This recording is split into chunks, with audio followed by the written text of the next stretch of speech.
Jadi orang-orang yang berkualitas, bila mana dia ada di Hanura, kita fight, harus damai. Karena dengan berkualitas itu, dia akan menolong bangsa ini melalui kabinet yang akan datang. Terus kabinet yang akan datang, siapa yang kita pilih? Itu tubuh Pak Jokowi. Sorry ya. Kenapa? Kita dari sejak awal mendukung Pak Jokowi, sampai yang kedua tetap mendukung Pak Jokowi, sampai terakhir pun kita tetap mendukung Pak Jokowi. Terserah, keputusan kan ada di tangan Pak Jokowi, bukan kita. Jangan sok tahu loh. Enak aja.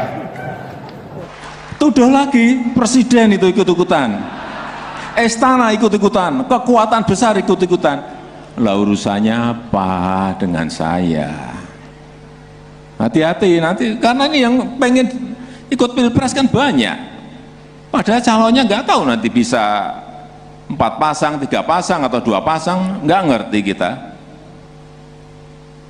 Ya kalau hanya 2 pasang berarti yang lain kan nggak bisa ikut, atau 3 pasang yang lain kan nggak bisa ikut. Itu enaknya jadi presiden.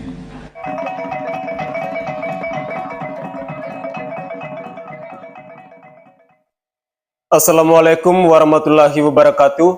Salam, Om Swastiastu, Namo Buddhaya, salam kebajikan dan salam sejahtera untuk kita semua. Saudaraku sebangsa dan setanah air, para penonton kanal YouTubeku yang sangat saya hormati dan sangat saya cintai. Partai Hanura baru saja melewati usia ke-16 sebagai partai yang konsisten mendukung pemerintahan Jokowi sejak tahun 2014 sampai hari ini.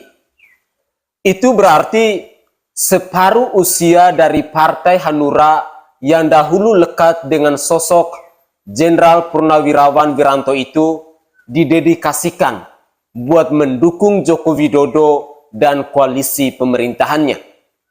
Tak heran jika pada peringatan HUT ke-16 Hanura, Jokowi memberi apresiasi yang setinggi-tingginya ketika memberi sambutan. Ini termasuk mengulangi pernyataan betapa spesialnya Hanura sehingga dihadiri sekaligus oleh Presiden dan Wakil Presiden Republik Indonesia, yang memang tanpa hadir pada HUT ke-16 Hanura yang diadakan di Jakarta Convention Center pada tanggal 22 Desember itu. Jokowi juga menyatakan bahwa Hanura ini selain konsisten, juga terbilang gampang diajak berkoalisi. Nah, menonton video bagaimana Jokowi tampak bersemangat dalam memberi pidato politik di depan Ketua Umum dan seluruh kader Partai Hanura, saya malah teringat dengan Partai Nasdem yang sewaktu ulang tahun tidak dihadiri oleh Presiden Insinyur Haji Joko Widodo yang kebetulan ada keperluan lain sebagai seorang kepala negara.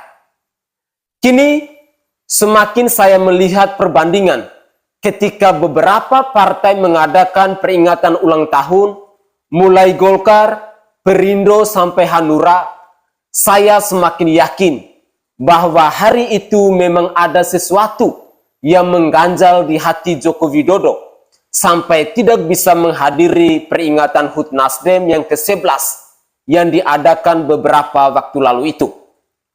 Mungkin memang ada kekecewaan mendalam dari Joko Widodo kepada Partai Nasdem yang dinilainya telah berkhianat dengan nekat untuk mendeklarasikan Anies Rashid Baswedan yang selama menjabat sebagai Gubernur DKI Jakarta selalu bikin susah pemerintah pusat.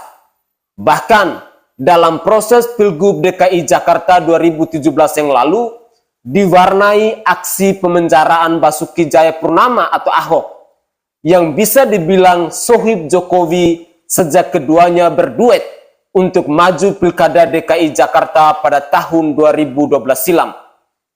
Akan tetapi semakin kesini tampaknya keputusan Jokowi untuk mengabaikan Nasdem sudah semakin benar. sambil menunggu momen yang tepat buat memecat kader Nasdem dari kabinet karena menunggu mereka mengundurkan diri akan kelamaan.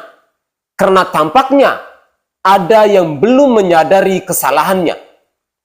Apalagi kabarnya konon Surya Paloh bereaksi keras setelah tahu bahwa hasil survei SMRC terbaru yang hanya menempatkan Partai Nasdem pada posisi ke-8 di bawah PDIP, Golkar, Gerindra, Demokrat, PKS, PKB, dan Perindo dengan hanya meraih 3,2% saja. Angka yang tampaknya akan susah diperbaiki mengingat langkah blunder yang dibuat oleh Partai Nasdem itu sendiri. Akhirnya, kita doakan bersama agar keberlangsungan Hanura yang kini masih terbilang partai kecil dengan elektabilitas hanya 0,7% menurut survei SMRC dapat semakin menggeliat dan suatu saat nanti bisa meloloskan kadernya ke parlemen. Namun, seandainya Hanura gagal untuk menempatkan wakilnya di parlemen, apa yang harus dilakukan selama Presiden Insinyur Haji Joko Widodo menjadi RI 1 tidak akan sia-sia. Setidaknya bagi koalisi pemerintahan sejak 2014 hingga setidaknya sampai 2024 nanti. Untuk Partai Nasdem, kalian tidak usah baper, karena ini adalah karma yang harus kalian terima. Saya Sainai dari Provinsi Nusa Tenggara Timur. Saatnya rakyat jelata yang bersuara.